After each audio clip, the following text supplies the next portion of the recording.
नमस्कार। आप सुन रहे हैं मनमोहक हिंदी कहानी छोटी सी शरारत। सावन का महीना शुरू हो गया था और दिल्ली में झमाझम बारिश हो रही थी।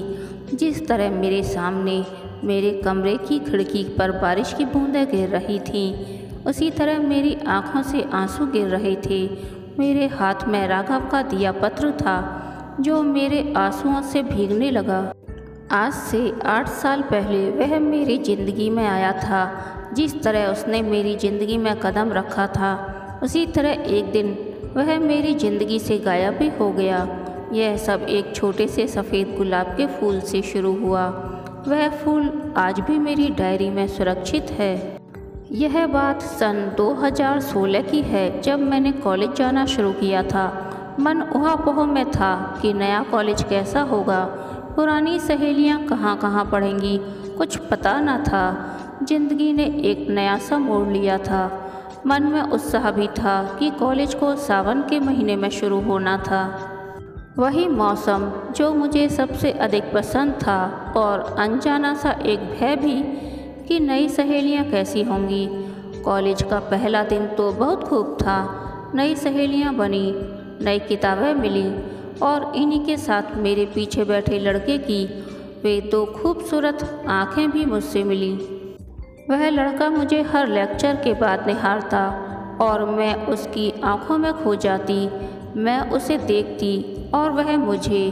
बस बात करने का कभी मौका ही नहीं मिला। एक दिन जब कॉलेज से घर लौटने लगी, आकाश पर काले बादल छाए हुए थे। मैं जल्दी से मेट्रो स्टेशन की ओर चल पड़ी। मुझे अपने घर सादरा जाना था। अचानक वर्षा शुरू हो गई। इससे पहले कि मैं भीगती, किसी ने मेरे सिर पर छाता तान दिया। मुझ पर बूंदें गिरनी बंद हो गईं। मैंने पीछे मुड़कर देखा तो वह वही लड़का था जो मुझे हर लेक्चर के बाद देखा करता था। मैंने तुरंत ही उससे उसका नाम पूछा। उसने अपना नाम राघव बताया। बातचीत में पता चला कि वह मेरे घर के करीब रहता है। हम दोनों ने मेट्रो ली और घर की ओर चल दिए। क्या मैं आपके साथ बैठ सकता हूँ? राघव ने पूछा।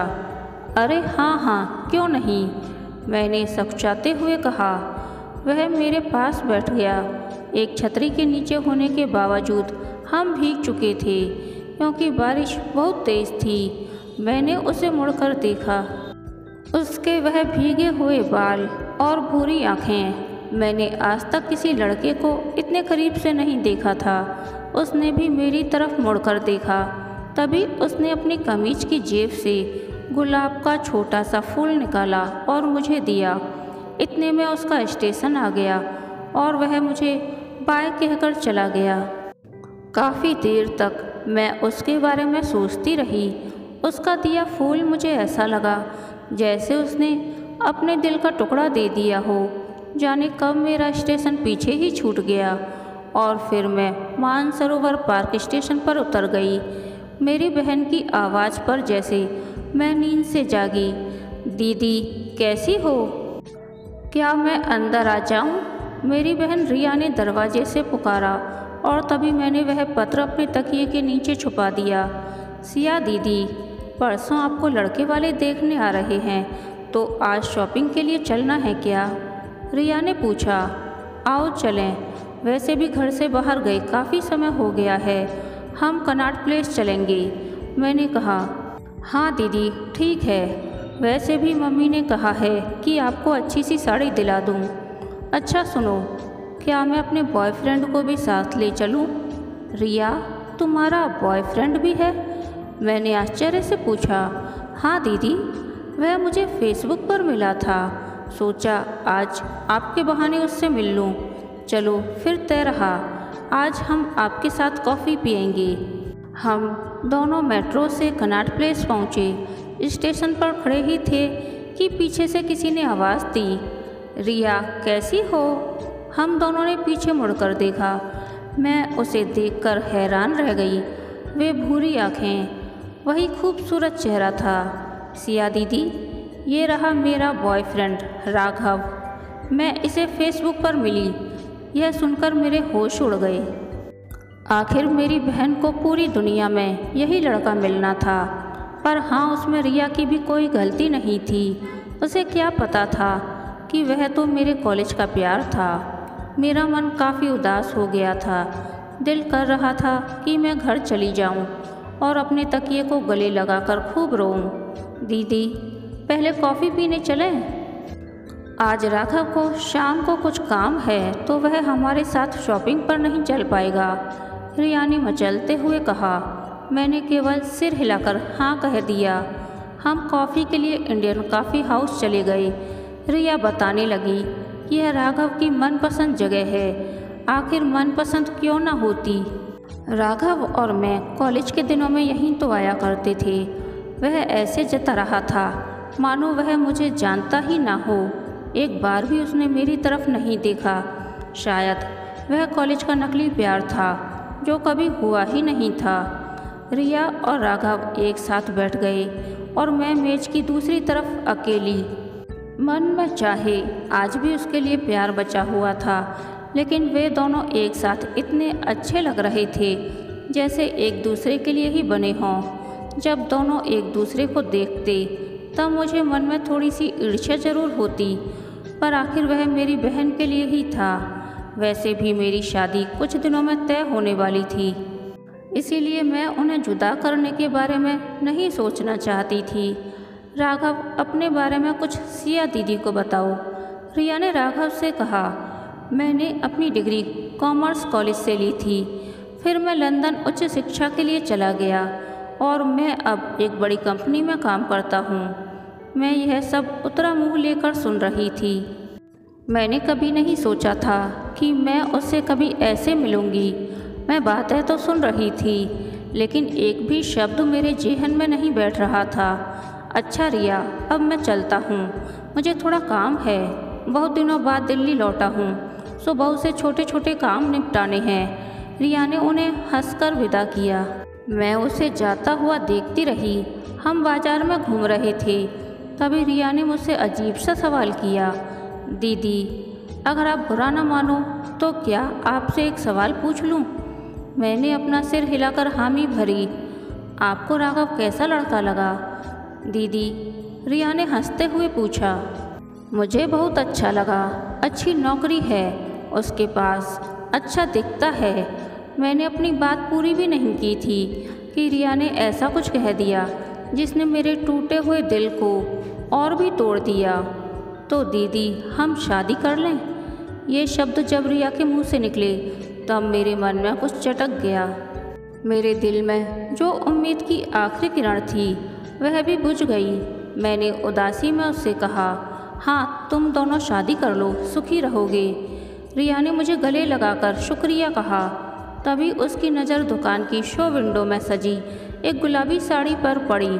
उसने मुझे वह साड़ी देखने को कहा। साड़ी बहुत सुंदर थी। वह हल्का गुलाबी रंग, गुलाब की एम्ब्रॉयडरी और उसका रेशम दुकान में लगी लाइटों से चमक रहा था। उसने मुझे वह साड़ी लेने को कहा, परंतु उसकी कीमत 20,000 रुपये थी। मैंने आज तक कभी इतनी महंगी साड़ी नहीं पहनी थी। मैंने तभी मना कर दिया। दीदी, आप भी ना कमाल हो। शादी बार बार नहीं होती। आपको लड़के वाले साड़ी में देखकर एक ही पल में पसंद कर लेंगे और लड़के का तो मुंह खुला का खुला ही रह जाएगा। रिया ने हंसकर कहा, आज जो कुछ भी मेरे साथ हुआ था, मेरा दिल शादी करने का नहीं था, पर अब घर वालों को क्या बताती। अपने चेहरे पर मुस्कान लाकर मैंने हर बात भगवान पर छोड़ दी। जो होगा देखा जाएगा। भगवान सब कुछ पहले से ही सोच कर रखते हैं। जब तक हम घर पहुँचे तब तक काफ़ी अंधेरा हो चुका था। उस रात मैंने कुछ नहीं खाया। एक तो राघव की याद और दूसरा लड़के वालों के आने का डर। बस अपना तकिया पकड़कर रोते हुए सो गई। अगली सुबह मुझे अपने दफ्तर जाना था। एक दिन बाद लड़के वाले मुझे देखने आने वाले थे। मेरा मन कुछ भी करने को नहीं था, पर मुझे अपनी नौकरी पर तो जाना ही था। मैं नहा धोकर तैयार हुई, बाल सुखाई और मेट्रो स्टेशन पहुंची। मैंने अपनी 8 बजे वाली मेट्रो मिस कर दी थी। मेरे दिमाग में बस राघव का ही चेहरा आ रहा था। मैं उसे अपने जेहन से निकाल ही नहीं पा रही थी। मुझे सब कुछ याद आ रहा था। वह कॉलेज की क्लास मिस करके कैंटीन में बैठ जाना, कॉलेज के बाद मेट्रो में घूमना और बारिश में एक ही छाते के नीचे रहकर हल्के हल्के भीगना। मैं अपनी पुरानी यादों में खोई थी कि ट्रेन आ गई और मैं अपने ऑफिस रवाना हो गई। थोड़ी देर में सीलमपुर का स्टेशन आ गया। यह वही स्टेशन था जहां राघव उतरा करता था और फिर मैं उसके ख्यालों में खो जाती थी। पर अब सब कुछ बदल जाने पर भी मैं उसके बारे में ही सोच रही थी। तभी एक जानी पहचानी आवाज़ ने मुझको पूछा, क्या मैं यहाँ बैठ सकता हूँ? मैंने मुड़कर देखा तो वह राघव ही था। मैं कुछ ना बोली। उसे देखकर जितनी खुशी थी उतना ही गुस्सा भी था। आखिर उसने दिल्ली आकर मुझसे मिलने की कोशिश क्यों नहीं की और इतने सालों से फ़ोन पर बात तक नहीं की? ऐसे कई सवाल मेरे मन में आ रहे थे। वह मेरे पास आकर बैठ गया और मुझसे पूछा, तुम इतनी उदास क्यों हो? मैंने कहा, तुम यहाँ से चले जाओ, मुझे तुमसे कोई बात नहीं करनी। फिर भी उसने बात शुरू की। उसने कहा, मेरा फ़ोन लंदन में खो गया और मेरे पास किसी का फ़ोन नंबर नहीं था, इसीलिए मैं तुम्हें फ़ोन नहीं कर पाया। और क्या तुम जानती हो कि मैंने तुम्हें सफ़ेद रंग वाला गुलाब का ही फूल क्यों दिया? मेरी आंखों में आंसू आ गए। मुझे कुछ समझ नहीं आ रहा था कि यह सब मेरे साथ क्यों हो रहा है। यह एहसास बिल्कुल ऐसा था जैसे किसी ने कोई पुराना घाव कुरेद दिया हो। तभी मैंने अपनी डायरी में से उसका दिया फूल निकाला और पूछा, बताओ तुमने मुझे यह क्यों दिया था? उसने मेरी आंखों में आंखें डालकर कहा, क्योंकि सफ़ेद गुलाब सबसे अच्छे दोस्त को देते हैं। अच्छा सुनो, जो हुआ सो हुआ, बस रिया का दिल मत तोड़ना। मैंने कहा, अरे नहीं नहीं, ऐसा कुछ नहीं होगा। राघव ने मुझे मुस्कुराते हुए कहा, अच्छा मेरा स्टेशन आ रहा है, मैं चलता हूँ, मुझे कुछ काम है। मैंने उसे कहा, अच्छा मुझे कल लड़के वाले देखने आ रहे हैं और जल्द ही मेरी शादी हो जाएगी। आशा करती हूँ कि तुम मेरी शादी में ज़रूर आओगे। उसने मेरे दोनों हाथ पकड़कर कहा, हाँ हाँ मैं ज़रूर आऊँगा, मैं वादा करता हूँ। और वह अपने स्टेशन पर उतर गया। मुझे मन में हल्की सी खुशी हुई कि उसने मुझसे बात तो की, पर गम भी था कि वह मुझसे पहले जैसा प्यार नहीं करता। शायद यही मेरे नसीब में भी था। मैं अपने ऑफिस पहुंची, पर काम में मन नहीं लग रहा था। तभी मेरी बॉस मालती मेरे पास आ गई और मुझसे पूछा, क्या बात है सिया, आज काम में मन नहीं लग रहा और उदास भी लग रही हो? नहीं मैम, बस थोड़ी उदास हूँ क्योंकि कल मुझे लड़के वाले देखने आ रहे हैं। मैंने कहा। वे हंस दी, कोई बात नहीं, आज तुम छुट्टी ले लो। मैं जानती हूँ कि लड़के वालों के आने से मन में घबराहट होती ही है, पर तुम चिंता ना करो, तुम बहुत होनहार लड़की हो, तुम्हें दुनिया का सबसे अच्छा प्यार करने वाला लड़का मिलेगा। मैंने मालती मैम को धन्यवाद दिया और घर जाने से पहले कुछ देर बाजार में विंडो शॉपिंग करने चली गई। घर पहुँचते पहुँचते बहुत थक गई, खाना खाया और तुरंत सो गई। वह दिन आ गया जब लड़के वालों को आना था। किसी तरह शाम हुई। माँ और रिया ने मुझे वह गुलाबी साड़ी पहनाई और चाय बनाने को कहा। सब मेहमान बैठक में बैठ चुके थे और बातचीत कर रहे थे। मैं और रिया चाय बना रहे थे और वह मुस्कुराती जा रही थी। मुझे लगा कि वह मेरी शादी को लेकर उत्सुक और खुश है, पर मुझे घबराहट थी कि लड़का कैसा होगा। यही सब सोचते सोचते रिया और मैं चाय की ट्रे लेकर बैठक में गए। सामने राघव को बैठा देखकर मैं चौंक गई। मेरे हाथ कांप गए। मुझे रिया ने संभाला। एकाएक सब हंसने लगे, यहाँ तक कि राघव के माता पिता भी। मैं रिया का मुंह देखने लगी, तब मुझे उसने हंसकर कहा, सरप्राइज दीदी, हम सभी को पता था कि तुम राघव से विवाह करना चाहती हो।